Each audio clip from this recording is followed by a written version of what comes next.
Olá, tudo bem? Eu sou a professora Larissa Carvalho. Eu estou aqui com você hoje porque a gente vai falar um pouquinho a respeito de direitos humanos.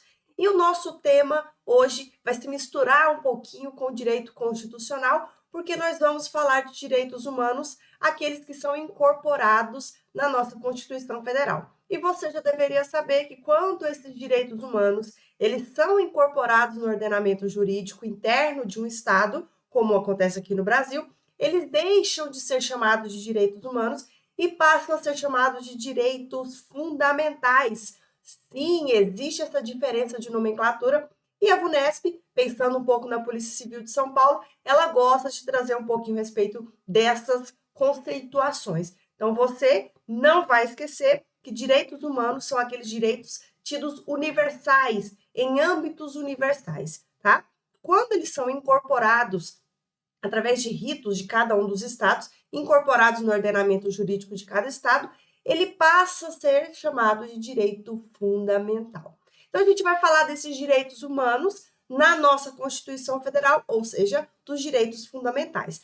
Os direitos humanos, eles prezam muito por algo que a gente chama de dignidade da pessoa humana, tanto que o conceito, né, de direitos humanos incorpora justamente essa materialização, essa concretização da dignidade da pessoa humana. E quando a gente para pensar, lá no artigo 1º da Constituição Federal, já traz, inclusive, a dignidade da pessoa humana como um dos fundamentos da nossa República Federativa do Brasil, do nosso Brasil, tá? Então, aqui já começa o nosso artigo 1º, falando dos fundamentos aí, e traz, dentro dos fundamentos, a dignidade da pessoa humana, assim como outros fundamentos também, que são pautados pelos direitos humanos, tá? Então, aqui nós temos, né, esses fundamentos já ali, né, que constitui o Brasil como um Estado democrático de direito, traz como os fundamentos a soberania, a cidadania, a dignidade da pessoa humana. Aqui a gente já vê que já está incorporado aqui os nossos direitos humanos, certo? Os valores sociais do trabalho e da livre iniciativa e o pluralismo político, tá? Então, existe essa mnemônica do Socidiva Plu. Eu tenho certeza que você já deve ter visto isso em direito constitucional. Se não viu ainda, com certeza vai ver isso daí no seu direito constitucional, tá? Então, nós temos a soberania estatal, e aqui a gente fala de soberania estatal, não significa que os estados, o nosso estado brasileiro, o nosso Brasil, ele é superior que os outros. Não, tá? Em casos de conflitos, ele não pode abrir mão da sua cultura, por exemplo, em função da sua soberania nacional. Tá? Cidadania, aqui a gente fala um pouquinho de cidadania, que isso pode estar ali previsto na sua prova também, dentro do edital, no que tange direitos humanos. A cidadania nada mais é que existem, na verdade, existem dois conceitos para a cidadania. Existe o conceito amplo, tá? Que cidadão é toda aquela pessoa que é ser humano, então é um cidadão do mundo, tá? Mas existe também a cidadania em sentido estrito. Cidadania em sentido estrito é aquele indivíduo que tem o direito de sufrágio, de votar e de ser votado.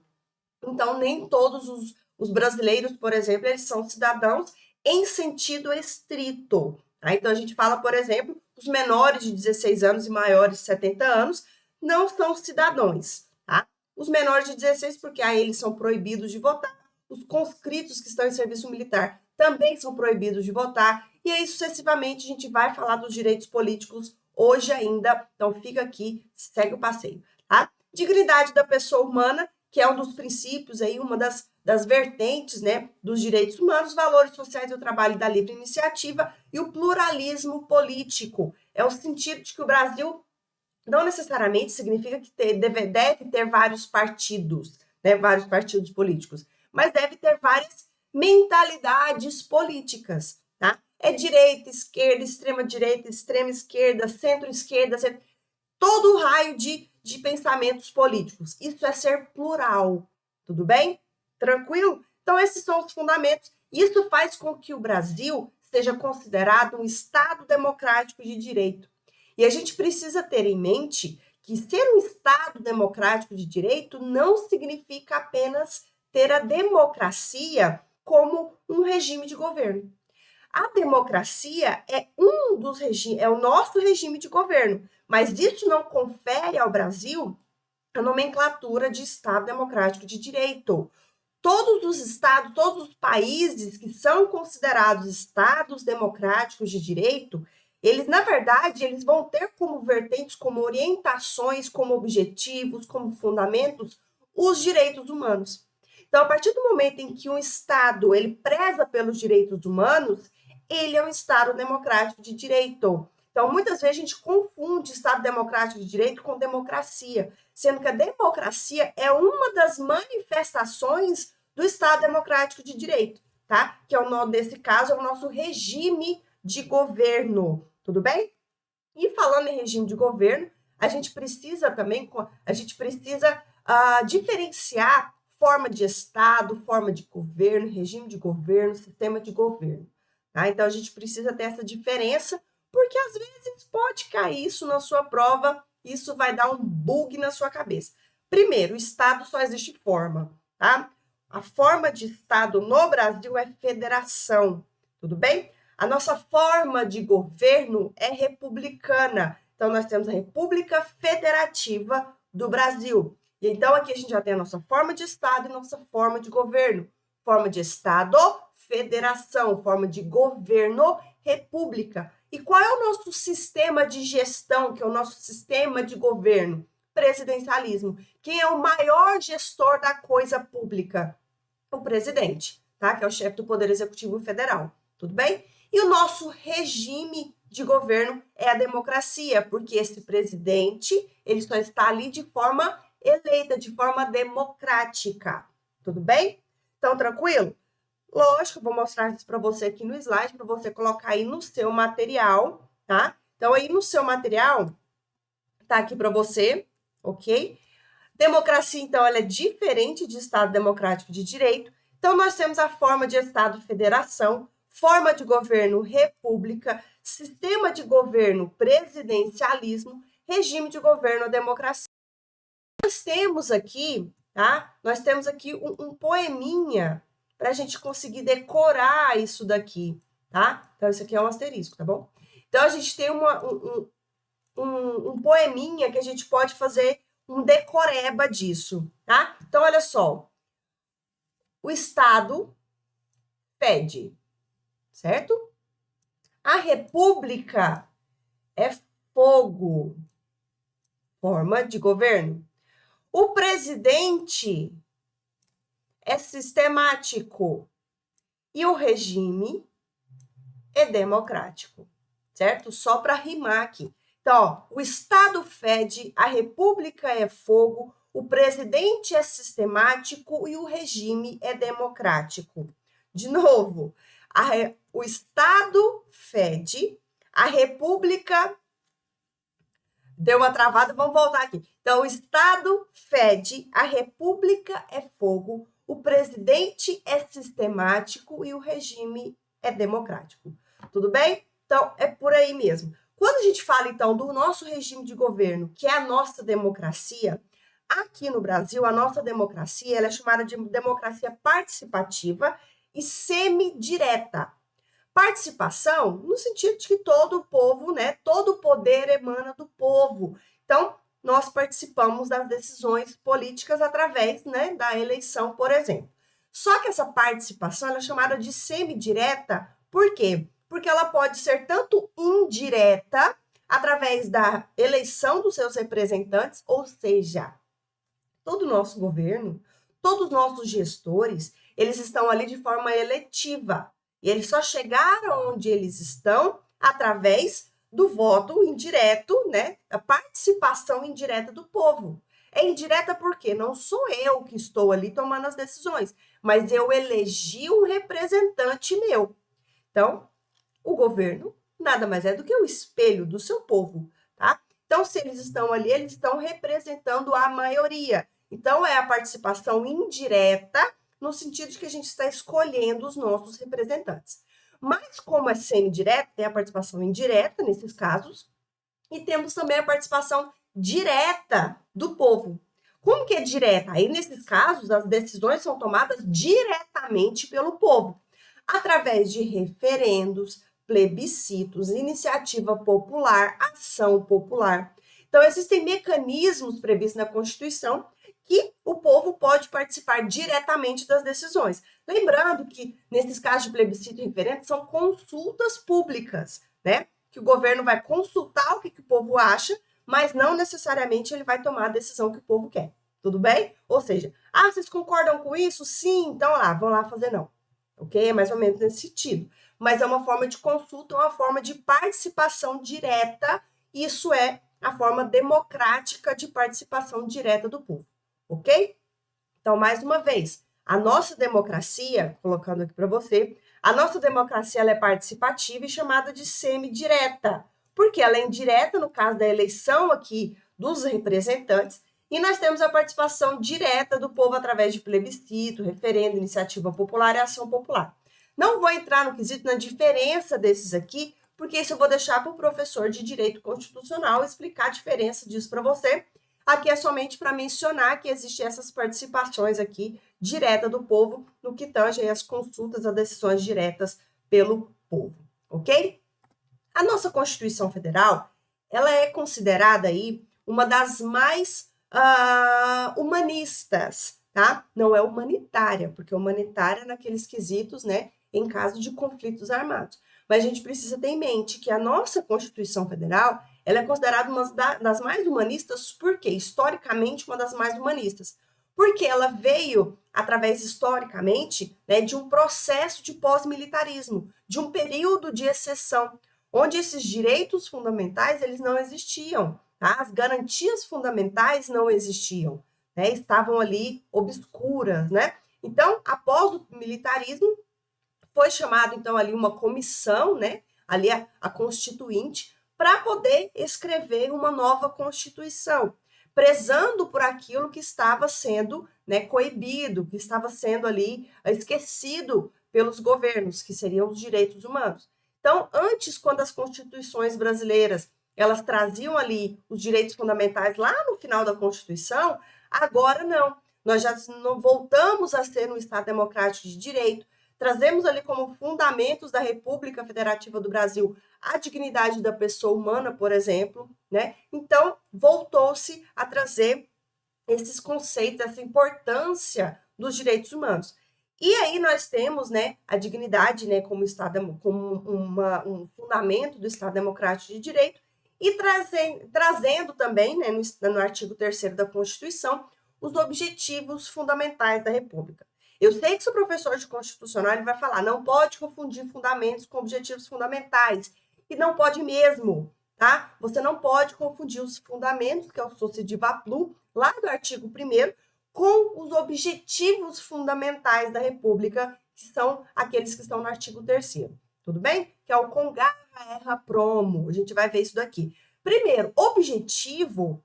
Pensa um pouquinho comigo. Os fundamentos é cidadania, soberania, cidadania, pluralismo, livre iniciativa e blá, blá, blá. Não é? Objetivos é alguma coisa que tem que acontecer. Então, os objetivos, eles vão começar com verbos, certo? Construir, garantir, erradicar, promover, tá? Então, são verbos, são objetivos que o Brasil tem, tá? Construir uma sociedade livre, justa e solidária. Garantir o desenvolvimento social, erradicar a pobreza, a marginalização e reduzir desigualdades, promover o bem de todos sem preconceito de origem, raça, sexo, cor, idade, quaisquer outras formas de discriminação. Então, se são objetivos, é alguma coisa que deve ser feito. Então, tem que estar em verbo, ó. Construir, garantir, erradicar e promover, tá? É o Congarra Erra Promo, tá? Então, isso aqui é muito importante também para você saber que a nossa Constituição, ela além de ter, né, os seus fundamentos como fundamento ali, a dignidade da pessoa humana, ela ainda trata, né, de uma sociedade livre e solidária, o desenvolvimento social, erradicar pobreza, tudo isso como objetivo fundamental da República, ok? Então, a gente precisa ter em mente, mais uma vez, que os direitos humanos, eles são ali, né, que garante a nomenclatura de Estado Democrático de Direito através da cidadania, né, através da cidadania, da dignidade da pessoa humana, principalmente, ok? Agora, como que esses direitos humanos, eles são transformados em direitos fundamentais. Como eles são incorporados no nosso ordenamento jurídico? Primeiro, uma coisa muito importante, os direitos e garantias fundamentais, eles são de aplicação imediata, de eficácia plena, tá? Ou seja, foi incorporado, já está valendo, não tem ali o aberratio, né? O aberratio legis, né? Por exemplo, não. Agora até esqueci o nome, né? Que é o vacatio legis, perdão. O vacatio legis é aquele período em que alguma coisa vai começar a valer, né? Uma lei vai começar a valer daqui 2 meses, daqui 3 meses. Os direitos e garantias fundamentais, não, eles são de aplicação imediata, são de eficácia plena, tá? Agora, outra questão de conceito que você precisa saber. Qual a diferença entre direito e garantia fundamental?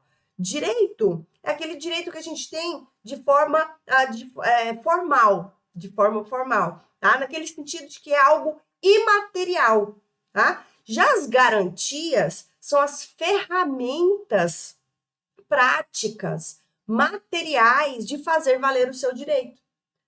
Você tem, por exemplo, o direito de ir e vir, mas qual é a garantia que vai permitir materialmente o seu direito de ir e vir? O habeas corpus, certo? Geralmente serão remédios constitucionais. Você tem o direito de intimidade. Qual é o material que vai garantir essa materialização desse seu direito? A inviolabilidade de domicílio, certo?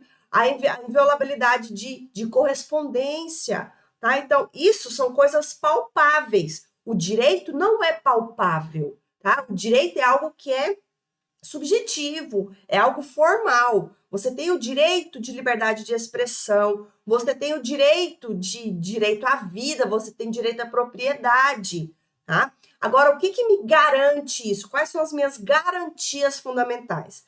Os remédios constitucionais, você tem ali o habeas corpus, o habeas data, que você tem o direito à informação, certo? Então, é algo que é palpável, tudo bem? Ficou bem claro isso, né? A diferença entre direito e garantia fundamental. Massa.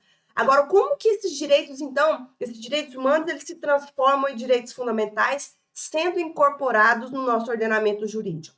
Eles passam por um rito chamado de rito de emenda constitucional. Essa positivação desses direitos humanos no nosso ordenamento jurídico, na nossa Constituição Federal, acontece através desse rito de emenda constitucional. E qual é o rito de emenda constitucional? Nós sabemos que tem ali a aprovação, o voto, né? A aprovação nas duas casas do Congresso Nacional. Quais são as duas casas do Congresso Nacional? Câmara dos Deputados e Senado Federal. Em 2 turnos, então aprovou no primeiro turno, na Câmara dos Deputados, vai para o Senado Federal. Depois foi aprovado, volta para a Câmara dos Deputados. Depois da Câmara dos Deputados aprovou de novo, volta para o Senado. Então, é nas duas casas, 2 vezes. Mas detalhe, a aprovação tem que ser por 3/5 dos membros. Então, nas duas casas, em 2 turnos, com aprovação de 3/5 dos membros. Essa é a positivação para que esses tratados internacionais, para que esses direitos humanos, eles sejam incorporados com rito de emenda constitucional, tá? Que vai ser ali equivalente, vai ter essa equivalência constitucional, tem a mesma força aqui no nosso ordenamento jurídico como a nossa Constituição. Os tratados internacionais nem sempre, tá, vão ser aprovados por 3/5 dos membros. Quando é aprovado ali com uma maioria simples, por exemplo, a gente tem ali o status supralegal, tá? Então, a gente vai ver isso daqui como esses ritos, como esses direitos fundamentais são incorporados, tá?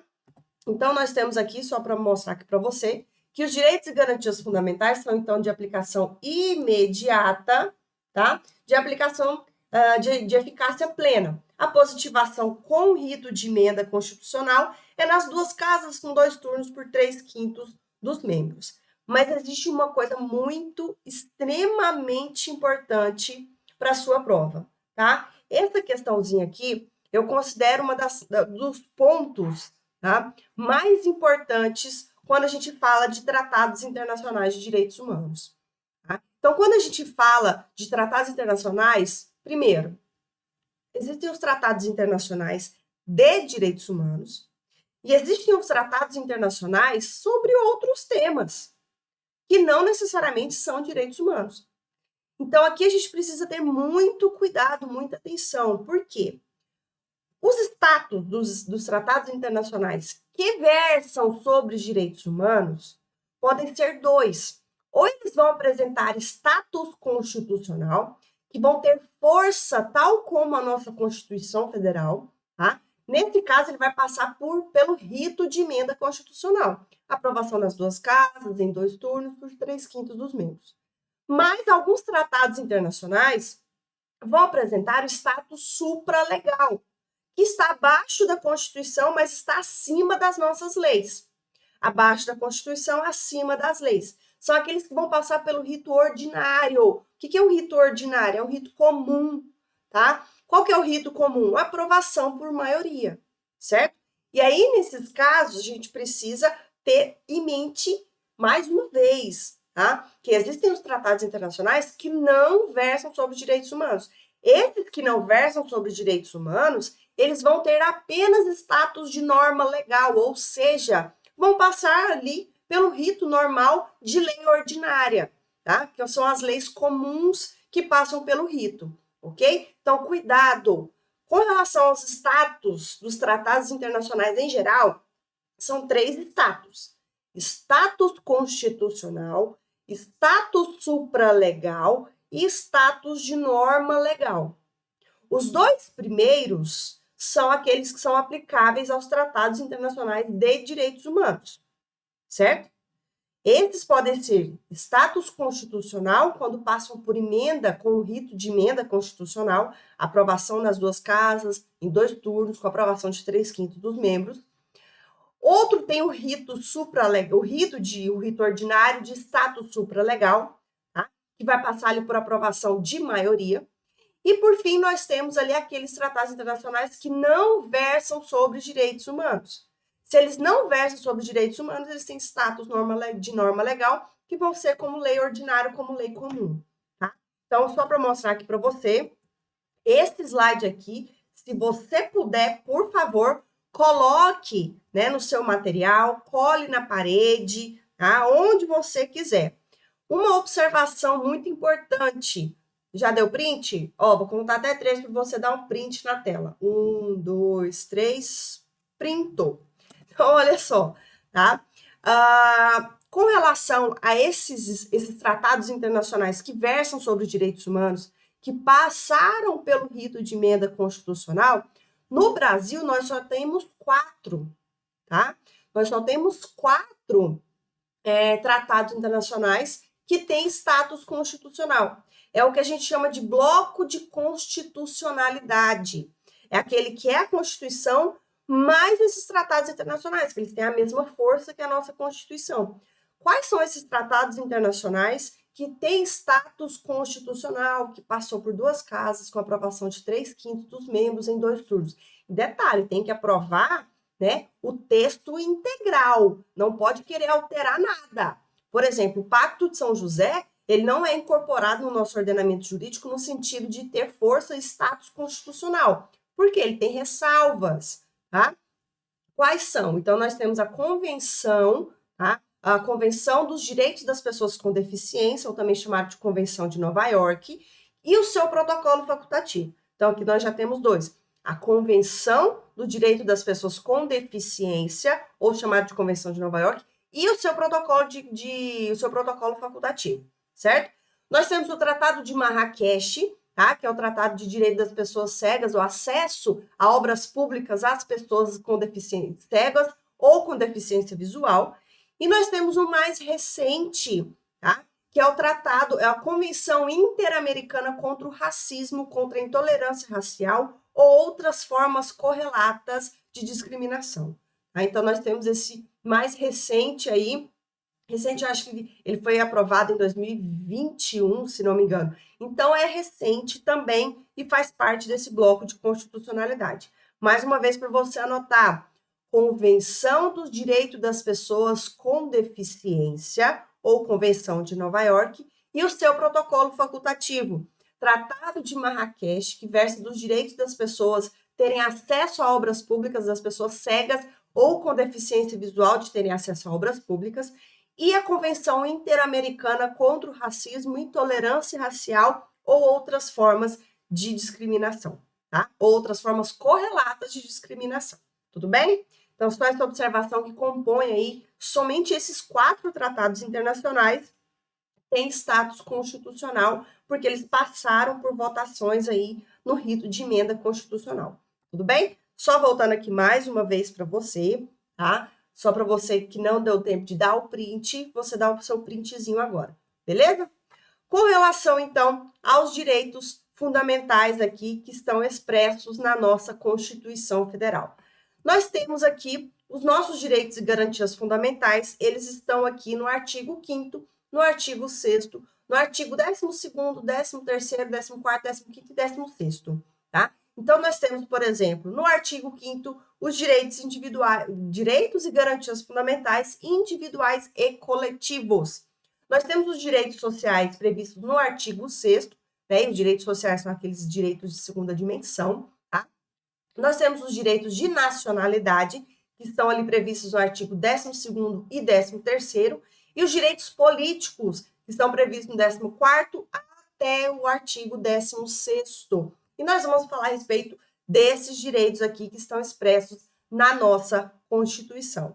Mais uma vez, logicamente, você vai ver isso várias vezes, né? Não só aqui em direitos humanos, mas você também vai ver isso em direito constitucional. Nosso tema hoje é direitos humanos na Constituição. Então, eventualmente, logicamente, que a gente vai falar desse direito constitucional aqui, beleza? Então, os direitos individuais e coletivos são aqueles que estão previstos no artigo 5º, os direitos sociais no artigo 6º, nacionalidade, artigo 12º e 13º, e os direitos políticos do 14º ao 16º. Artigo 5º, que trata ali dos direitos individuais e coletivos, né, os direitos e garantias fundamentais individuais e coletivos, nós temos o VLIPS. O que é VLIPS? Vida, liberdade, igualdade, propriedade e segurança. Aqui eu sempre gosto de dar ênfase na segurança. Por quê? Porque a gente muitas vezes acha VLIPS, tá, então S é de segurança. Mas no artigo 6º dos direitos sociais também tem segurança. E aí? Só que direito social é aquele direito de segunda dimensão. O que é um direito de segunda dimensão? É aqueles direitos positivos de atuação do Estado, que o Estado deve fornecer. Então, o Estado deve fornecer segurança pública. Já os direitos incorporados ali no artigo 5º são direitos individuais e coletivos, são os direitos de primeira dimensão, são aqueles direitos negativos de não interferência do Estado, de não intervenção, que o Estado precisa ficar quieto, que eu quero ter o meu direito à vida, eu quero ter o meu direito de liberdade, de igualdade, de propriedade e segurança. Mas é segurança pública? Não. É segurança jurídica, tá? É, por exemplo, ali quando a gente fala dos nossos direitos ali do devido processo legal, certo? Da presunção da inocência, tudo isso é segurança de não intervenção do Estado. O Estado não pode prender arbitrariamente, certo? Ou seja, é um direito negativo. Então, cuidado. Os direitos previstos ali no artigo 5º são individuais e coletivos, são aqueles direitos de primeira dimensão. Do artigo 6º são os direitos sociais de segunda dimensão, é segurança pública, tá? Além da segurança pública, no artigo 6º nós temos educação, moradia, lazer, saúde. Então, são todos esses chamados de direitos positivos, tá? De intervenção do Estado. São os direitos de... Nossa, eu sublinhei aqui horrorosamente, né? Mas, enfim, são aqueles de segunda dimensão, tá? Então, nós temos aqui uma mnemônica, já que lá no artigo 5º nós temos o VLIPS, Aqui no artigo 6 dos direitos sociais, nós também temos uma mnemônica. É o Edu mora lá, Saul trabalha ali e Assis prossegue transportando o preso. Tudo bem? Então, mais uma vez, né? Presta atenção, sempre tem uma mnemônica. Direito constitucional tem uma cacetada de mnemônica, e aqui não podia ser diferente. Então, Edu mora lá, educação, moradia, lazer. Saúl trabalha ali, saúde, trabalho, alimentação. E Assis prossegue transportando preso, assistência aos desamparados, proteção à maternidade e à infância, segurança, transporte e previdência social, tá? Então, nós temos aqui, mais uma vez, educação, moradia, lazer, saúde, trabalho, alimentação, assistência aos desamparados, proteção à maternidade e à infância, segurança, transporte e previdência social. Edu mora lá, Saul trabalha ali, Assis prossegue transportando preso, tá? Esse transporte aqui é um pouco mais recente, entre aspas, né? Porque aqui já tem quase 10 anos já que foi incorporado esse transporte aqui. Não tem nada de recente, não tem por que errar, certo? Com relação ao artigo 12º, que versa a respeito dos direitos de nacionalidade. Tema importante em todos os sentidos, tá? A gente precisa saber que existe uma diferença entre brasileiro nato e brasileiro naturalizado. Porque até mesmo na sua rodinha de amigos, você precisa saber alguns desses conceitos para não falar bobagem.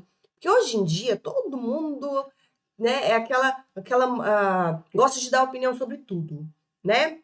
Robinho foi condenado por estupro, balalá, balalá. Por que ele ainda não está preso? Primeiro, que ele foi condenado na Espanha, certo? E ele está no Brasil. E aí eu pergunto para você, aqui no Brasil ele poderia ser preso? Não. Por que não manda ele para a Espanha? Porque ele é brasileiro nato. E brasileiro nato não pode ser extraditado, certo? Então começa por aí. Olha que lindo seria vocês numa roda de amigos falando, mas o Robinho é brasileiro nato. Por quê? Porque pautado pelo princípio de ius solis, ele nasceu no Brasil. Além disso, existe outro critério de ius sanguinis, que é aquele critério sanguíneo, ele nasceu de pais brasileiros. Olha que bonito, certo? Ou seja, você precisa ter um pouquinho de conhecimento, pelo menos, para dar pitaco no Instagram, né? Agora, quais são, então, os critérios para o indivíduo ser considerado brasileiro nato? Eu já tinha antecipado. Nós temos o critério ius solis. O que é isso? Solo. Nasceu em solo brasileiro, é brasileiro. Essa é a regra. Excepcionalmente, se os pais, um dos pais, né, ou pai ou mãe, ou os dois, estiverem a serviço do seu país. Por exemplo, casal de americano, certo? Veio para o Brasil passar férias. Os dois estão passando férias. A mulher estava grávida, foi para o Rio de Janeiro, foi assaltada, assustou, e aí ela teve um filho, certo? Nasceu no Brasil. Os pais estão a serviço do país deles? Não. Estavam a passeio. O que aconteceu? Nasceu no Brasil. A criança é brasileira nata, certo? Se eles estavam a serviço, um deles, a mãe, por exemplo, ou o pai. Não a mãe, porque a mãe estava grávida, né? Mas o pai estava a serviço da Marinha Americana e foi fazer um trabalho no Porto de Santos, sei lá, tá? Então, ele foi fazer um trabalho e trouxe a mulher junto, por quê? Porque ela estava no final da gravidez e ele ficou com medo de deixar ela sozinha lá nos Estados Unidos.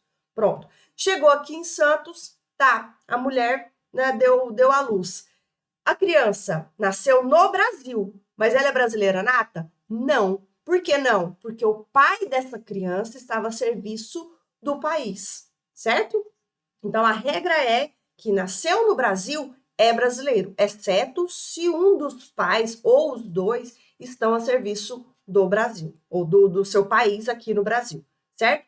Outra possibilidade da criança, né, ser brasileira nata, tá? A gente está falando de brasileiro nato. O que seria? O caso de nascer no estrangeiro, em países estrangeiros, de pai ou mãe brasileira, desde que eles estejam a serviço do Brasil.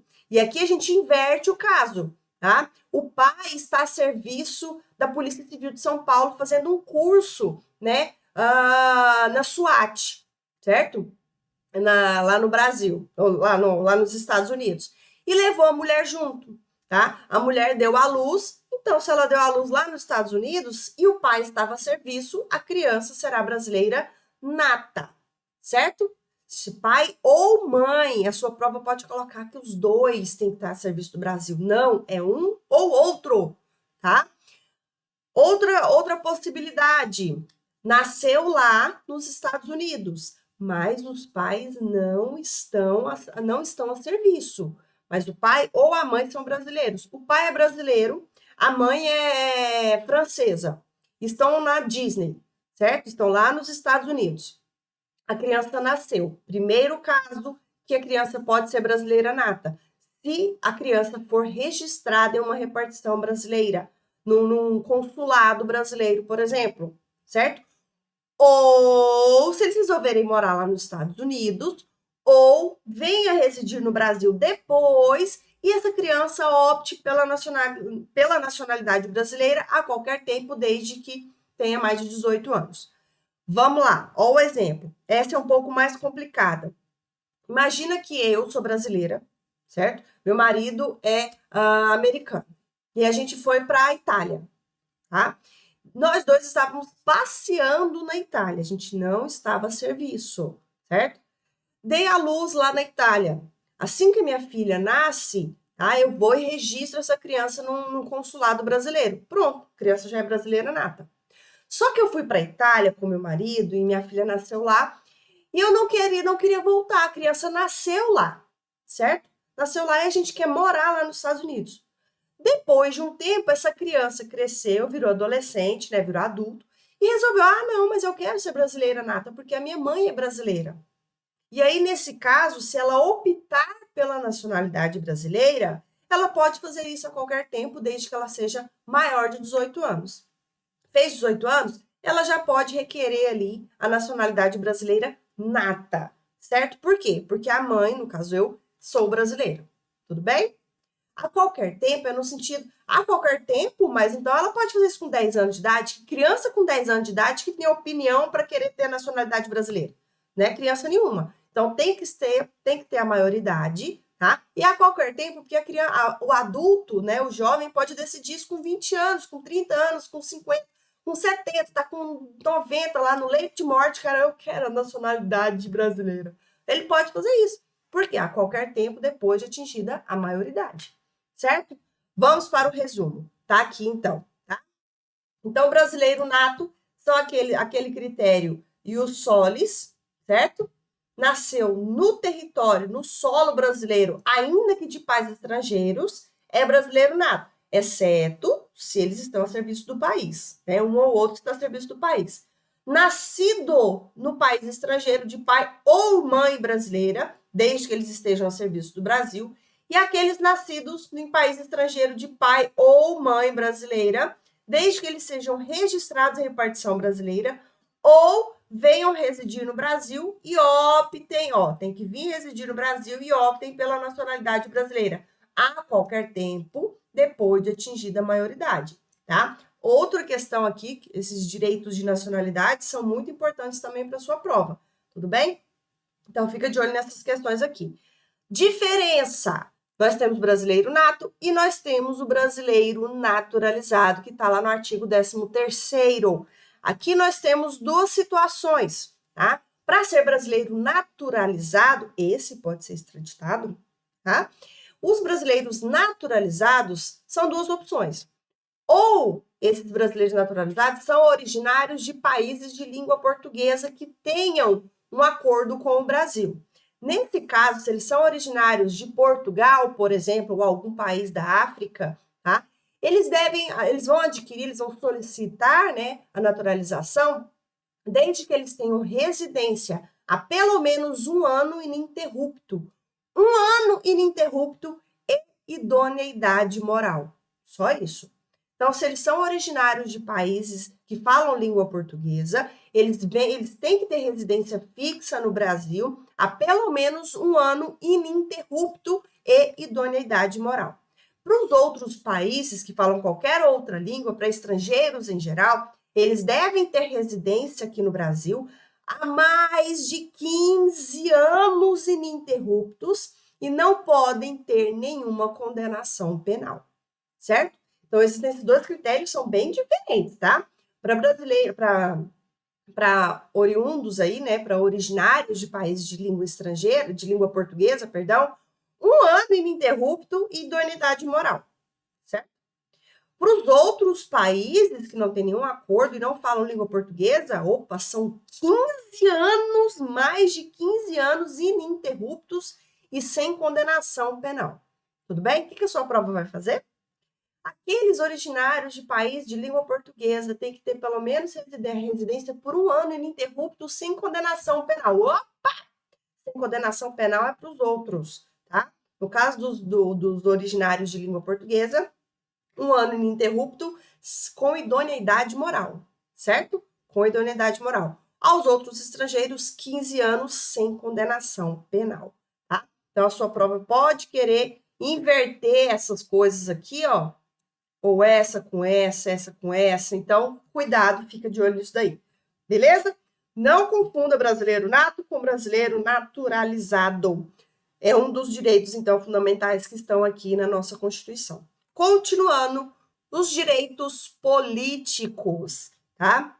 São os direitos políticos que são previstos no artigo 14º ao 16º, e aqui nós temos as questões de alistamento e voto, tá? Então, o que seria alistamento e voto? Você poder ser eleito e você poder votar, tá? Então, nas questões de voto, nós temos aqui os votos obrigatórios, facultativos e proibidos. Então, aqueles que são obrigados a votar, maiores de 18 anos, são obrigados a votar. Quem são, que é facultativo, que ele pode votar ou não? Analfabetos. Só que aqui a gente precisa ter um PS, muito cuidado, tá? Por quê? Os analfabetos, incrível, eles podem votar, mas eles não podem ser votados. Então, aqui nós temos um direito de sufrágio, né, relativo, tá? Então, eles podem votar, mas eles não podem ser votados, eles são inelegíveis, ok?